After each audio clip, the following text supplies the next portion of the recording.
ಮನುಷ್ಯನ ಚಿಂತೆಗೆ ನೂರಾರು ಕಾರಣಗಳು. ಆಗಿ ಹೋದುದರ ಬಗ್ಗೆ ಚಿಂತಿಸಿ ಫಲವಿಲ್ಲ. ಆದರೆ ಇನ್ನು ಆಗದಿರುವುದ ಬಗ್ಗೆ ಚಿಂತೆ ಏಕೆ? ಎಲ್ಲವೂ ಗತಕಾಲಕ್ಕೆ ಸರಿ ಹೋಗುತ್ತದೆ. ಕಾಲ ಎಲ್ಲವನ್ನು ಮರೆಸುತ್ತದೆ. ಚಿಂತೆ ಎಂಬುದು ಭೂತ ಇದ್ದ ಹಾಗೆ. ಅದು ನೀವೇ ಸೃಷ್ಟಿಸಿಕೊಂಡಿರುವ ಪ್ರಪಂಚ. ಆ ಕೆಟ್ಟ ಪ್ರಪಂಚದಲ್ಲಿ ಮುಂದೆ ಏನಾಗಬಹುದು, ಯಾವ ಸಮಸ್ಯೆ ಬರಬಹುದು ಎಂದು ಧೈರ್ಯವಾಗಿ ಯೋಚನೆ ಮಾಡು. ಅದರ ಪರಿಹಾರ ನೀನೇ ಕಂಡುಕೊಳ್ಳುತ್ತೀಯ. ಒಂದು ಸಣ್ಣ ಗಾಯ ದೊಡ್ಡ ಪ್ರಮಾಣವಾಗಿ ಬೆಳೆಯಬಹುದು, ಏಕೆಂದರೆ ಅದಕ್ಕೆ ನೀನು ಯಾವುದೇ ರೀತಿಯ ಔಷಧಿಯನ್ನು ಹಚ್ಚಿರುವುದಿಲ್ಲ. ಹಾಗೆಯೇ ಚಿಂತೆಗೆ ಕಾರಣವಾದ ಸಮಸ್ಯೆಗೆ ಒಂದೇ ಬಾರಿಗೆ ಅಸಾಧ್ಯವಾದ ಪರಿಹಾರ ಹುಡುಕುವ ಬದಲಿಗೆ ಸಾಧ್ಯವಾಗುವಂತಹ ಸರಳವಾದ ಪರಿಹಾರ ಹುಡುಕುವುದನ್ನು ಮೊದಲು ಕಲಿತುಕೋ.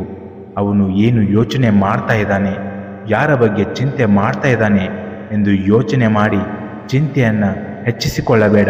ಸಮಾಜದಲ್ಲಿ ಯಾರಿಗೂ ಬಾರದ ಕಷ್ಟ ನಮಗೇನು ಬಂದಿಲ್ಲ ಎಂಬ ಸತ್ಯದ ಅರಿವು ಮೂಡಿಸಿ ನಿನಗೆ ನೀನೇ ಧೈರ್ಯ ತಂದುಕೊಂಡರೆ ನಿನ್ನ ಚಿಂತೆ ಎಂಬುದು ನಿನ್ನ ಬಿಟ್ಟು ಹೋಗುವುದರಲ್ಲಿ ಎರಡು ಮಾತಿಲ್ಲ. ಹೇಗೆ ಮಳೆಯಾಗಲಿ ಮೋಡವಾಗಲಿ ಎಂದೆಂದು ಶಾಶ್ವತವಾಗಿ ಇರದೋ ಹಾಗೆ ನಿಮ್ಮ ಸಮಸ್ಯೆಯು ಶಾಶ್ವತವಲ್ಲ. ಹೆದರಬೇಡ. ಧೈರ್ಯ ಹೊಂದಿದ್ದರೆ ಸರ್ವತ್ರ ಸಾಧನಗಳನ್ನು ಗೆದ್ದ ಹಾಗೆ. ನಿನ್ನ ಚಿಂತೆಗೆ ಸಾಮಾನ್ಯವಾಗಿ ಆರೋಗ್ಯದ ಸಮಸ್ಯೆ ಆಗಿರಬಹುದು, ಆತ್ಮೀಯರ ಸಾವು ಆಗಿರಬಹುದು, ಅಥವಾ ಒಂಟಿತನ, ನೌಕರಿ, ಹಣಕಾಸಿನ ಸಮಸ್ಯೆಗಳು ಒಂದು ಕಾರಣವಾದರೆ, ಸಾಂಸಾರಿಕ ಸಮಸ್ಯೆ, ಸಮಾಜದಲ್ಲಿ ನಿಮ್ಮ ಏಳಿಗೆಯನ್ನು ಸಹಿಸದ ಇತರರು ಇನ್ನೊಂದು ಕಾರಣರಾಗಿರಬಹುದು. ಅವರು ನನಗೆ ಏನು ಮಾಡುತ್ತಾರೆ, ಅವರು ಯಾವ ಬಗೆಯ ಕೆಡುಕಿನ ಹಾದಿ ಹಿಡಿಯಬಹುದು, ನನ್ನ ಮಾನ ಮರ್ಯಾದೆ ಗತಿ ಏನು ಎಂಬ ವಿಚಾರಗಳೇ ನಿನ್ನ ಚಿಂತೆಗೆ ಮೂಲ ಕಾರಣವಾಗಿರುತ್ತದೆ. ಈ ರೀತಿಯ ಎಲ್ಲ ವಿಚಾರಗಳಿಗೆ ಒಂದೇ ಪರಿಹಾರ, ಅದು ignore is the best medicine. ಏನಾದರೂ ಆಗಲಿ ಜೀವನ ಬಂದಂತೆ ಸ್ವೀಕರಿಸು. ಯಾವುದಕ್ಕೂ ಹೆದರುವುದಿಲ್ಲ ಎಂಬ ಭಾವನೆ ನಿನ್ನಲ್ಲಿ ಬರುವ ಹಾಗೆ ಮಾಡು. ನಿನ್ನ ಚಿಂತೆ ನಿನ್ನ ತಲೆಯಲ್ಲಿ ಇದ್ದಷ್ಟು ನಿನ್ನನ್ನು ಸುಮ್ಮನೆ ಬಿಡೋದಿಲ್ಲ. ನಿನಗೆ ಚಿಂತೆಯಿಂದ ತುಂಬ ತೊಂದರೆ ಆಗ್ತಾ ಇದ್ರೆ ನಿಮ್ಮ ಮನೆಯಲ್ಲಿನ ಹಿರಿಯರು ಅಥವಾ ನಿನ್ನ ಪರಿಚಿತ ಗೆಳೆಯರು ಅಥವಾ ನಿನ್ನ ತಂದೆ ತಾಯಿಯ ಹತ್ತಿರ ಹೋಗಿ ಮಾತನಾಡು. ನಿನ್ನ ಸಮಸ್ಯೆಯನ್ನು ಹೇಳು. ಅವರು ಹೇಳುವ ಅನುಭವದ ಮಾತುಗಳು ನಿನಗೆ ಧೈರ್ಯ ತುಂಬುತ್ತವೆ. ಅದರಿಂದ ಸೂಕ್ತ ಪರಿಹಾರ ದೊರೆಯಬಹುದು.